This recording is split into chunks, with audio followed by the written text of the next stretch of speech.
We were recycling in the 40s, man. It's not a new phenomenon. You want to make money, you went around collecting bottles. You went around collecting cans, right? Because you turn them in, you got money. You wanted to go to the movies, you went around finding bottles.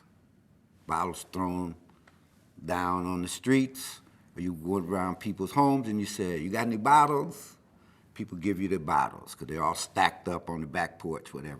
So black folks, Latinos, others, poor people were recycling a long time ago.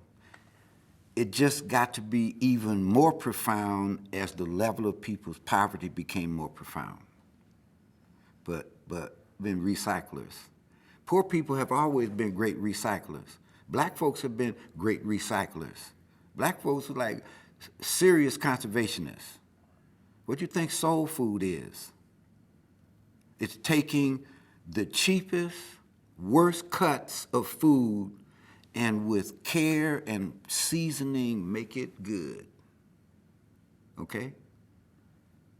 Rich people didn't eat chitlins, you know, hog intestines. But if that's what you, then you, how do people, so we have been the conservationists. We have been the recyclers for many, it's not a new phenomenon. It's just manifesting itself somewhat differently.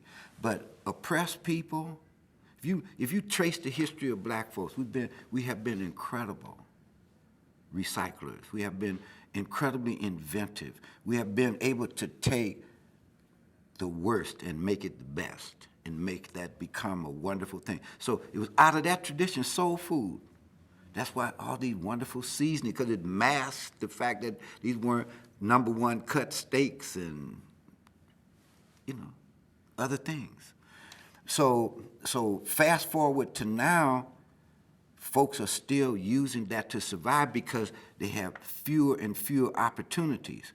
Like, for example, those same guys who are now walking around with the recycling bin, you know what they did when I was a kid?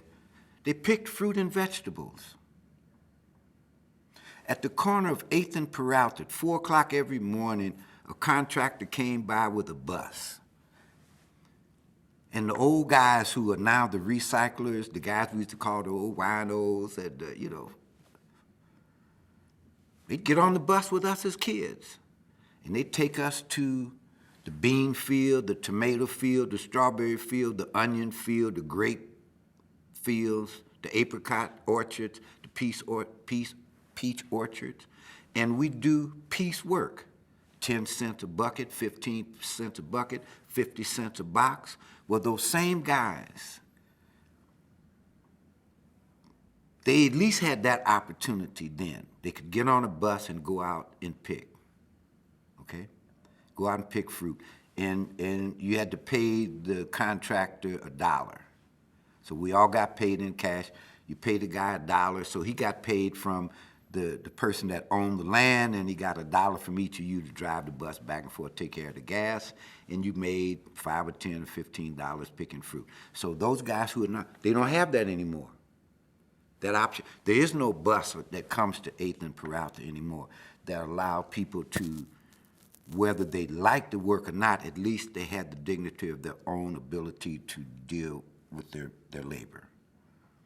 You know, it's like one of the old guys that you would now track as somebody going around picking up the garbage. Hey, boy, how much you make today? $5.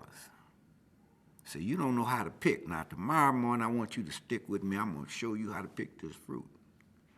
Use your fingers, boy. I don't pick one at a time. So those guys took me from being able to earn $5 a day to earn $10, $15 a day. So here's a kid that they could relate to. They don't have that anymore.